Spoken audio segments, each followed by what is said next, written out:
नमस्कार मित्रांनो, स्वागत आहे सर्वांचं एका नवीन सेशनमध्ये। मित्रांनो, आजच्या सेशनमध्ये आपण परीक्षेला विचारलेले सगळे गणित सूत्र न वापरता शॉर्टकट पद्धतीने घेणार आहोत। भरपूर वेगळ्या पद्धतीची गणित राहतील, कुठल्याच गणिताला आपण सूत्र लावणार नाही आणि सूत्र न लावता शॉर्टकट पद्धतीने प्रश्नांची उत्तरे काढणार आहोत। चला तर मग सेशनला आपण या ठिकाणी सुरुवात करूया। बघा, या ठिकाणचा पहिला प्रश्न आपल्या स्क्रीनवरती आहे। मागील वर्षी साखर 35 रुपये किलो होती, आता 42 रुपये किलो झाली, तर साखरेच्या भावात शेकडा किती वाढ झाली, हा प्रश्न या ठिकाणी विचारलेला आहे। सूत्र वगैरे वापरायचं का? बिलकुल नाही। सूत्र न वापरता शॉर्टकट पद्धतीने उत्तर कसं काढायचं सांगतो बघा। सर्वात अगोदर या ठिकाणी काय करायचं मित्रांनो, सुरुवातीला किंमत काय होती? मागील वर्षी 35 रुपये किंमत होती, ते 35 रुपये या ठिकाणी लिहून घ्यायचे।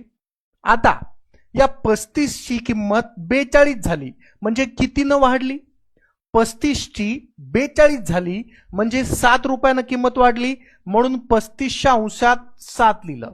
बघा काय केलं मी, जुनी किंमत होती 35 रुपये, 35 रुपये लिहिली। 35 ची झाली किंमत 42, 7 रुपये वाढली, मग 35 वर 7 रुपये वाढली तर 35 वर 7 रुपये लिहिले।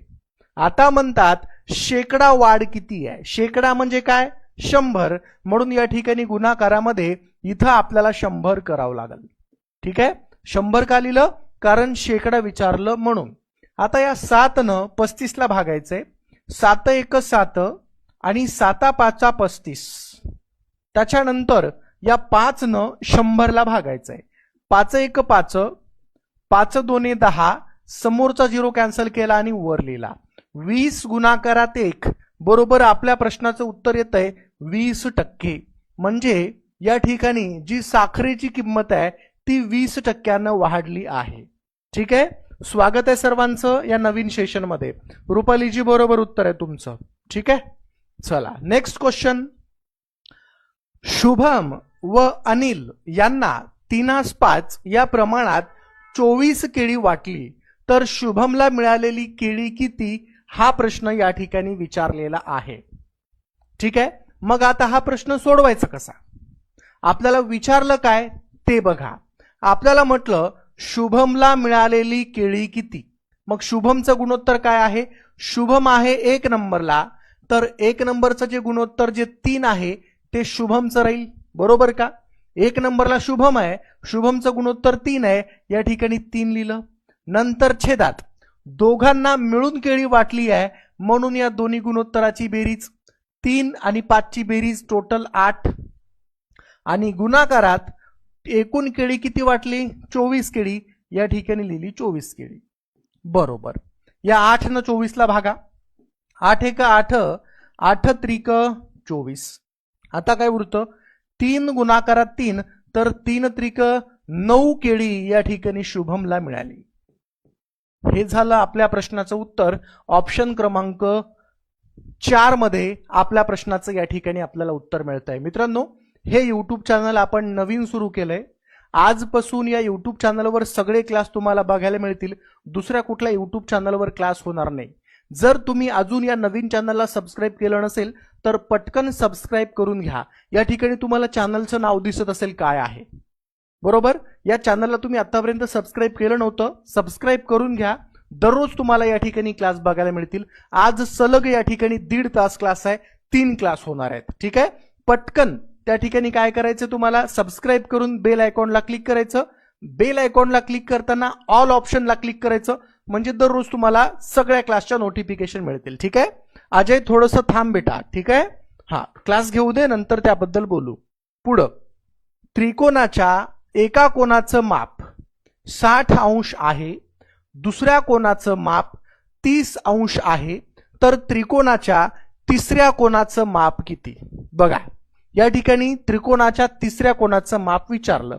मित्रांनो, एक गोष्ट लक्षात ठेवा, त्रिकोणाच्या तिन्ही कोणाच्या मापाची जी बेरीज असते ती 180 अंश असते। मग यापैकी आपल्याला त्यांनी काय म्हटलं की एका कोणाचं माप आहे 60 अंश, दुसऱ्या कोणाचं माप आहे 30 अंश, तर तिसऱ्या कोणाचं माप किती? बेटा, तिन्ही कोणाच्या मापाची बेरीज 180 अंश असते.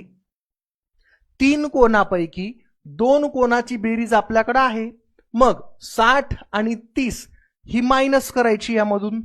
180 मधून 90 अंश मायनस, तर उरलेला जो तिसरा कोन आहे तो 90 डिग्रीचा 90 अंशाचा राहील. ठीक आहे. Okay Kalyaniji, thank you. बरोबर आहे. त्रिकोणाच्या तिन्ही कोनाच्या मापाची जी बेरीज आहे ती 90 डिग्री असते. राईट आहे, ऍब्सोल्युटली आहे. ठीक आहे, थँक्यू निलेश कांबळेजी. समोरचं गणित. एका परीक्षेत 25% विद्यार्थी इंग्रजीत अनुत्तीर्ण झाले, 20% विद्यार्थी गणितात अनुत्तीर्ण झाले व दोन्ही विषयात 15% विद्यार्थी अनुत्तीर्ण झाले, तर त्या परीक्षेत किती टक्के विद्यार्थी उत्तीर्ण झाले, हा प्रश्न विचारलेला आहे. बघा मित्रांनो, बेस्ट क्वेश्चन विचारला. अशा गणितात करायचं काय, त्याची एक टेक्निक सांगतो, सगळ्यांनी लक्ष द्या. सुरुवातीला 25% विद्यार्थी काय झाले, अनुत्तीर्ण. अनुत्तीर्ण म्हणजे नापास. नंतर 20% विद्यार्थी काय झाले, अनुत्तीर्ण. अनुत्तीर्ण म्हणजे नापास.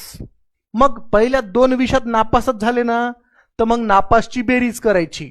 25 आणि 20 टोटल 45% या ठिकाणी नापासची टक्केवारी आहे. तर आता यामध्ये काय करायचं, दोन्ही विषयात 15% विद्यार्थी अनुत्तीर्ण झाले.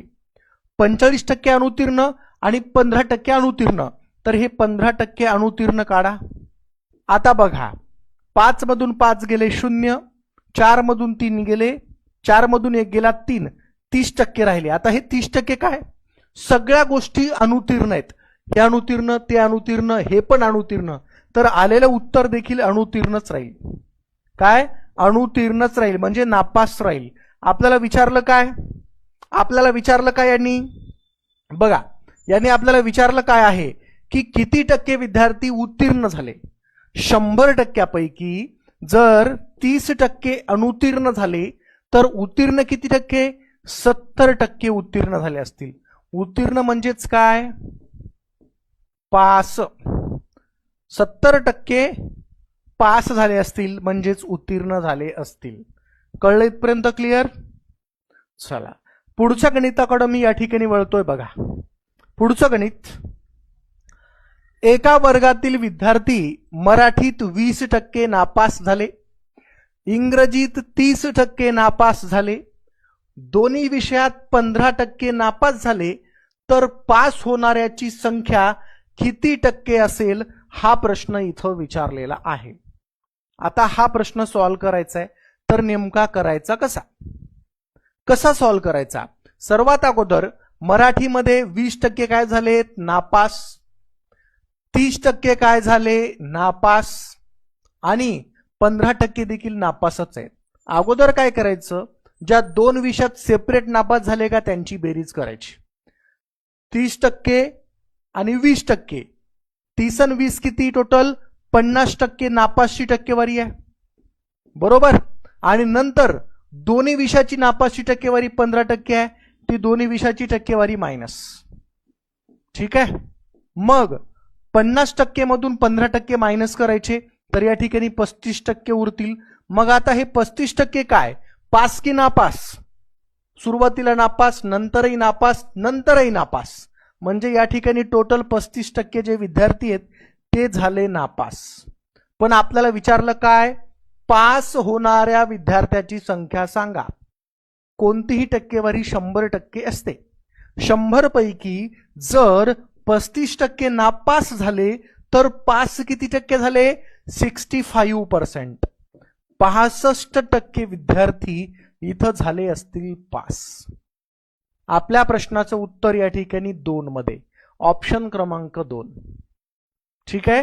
हो हो निलेश कांबळेजी, ठीक आहे. हा क्लिअर, ओके.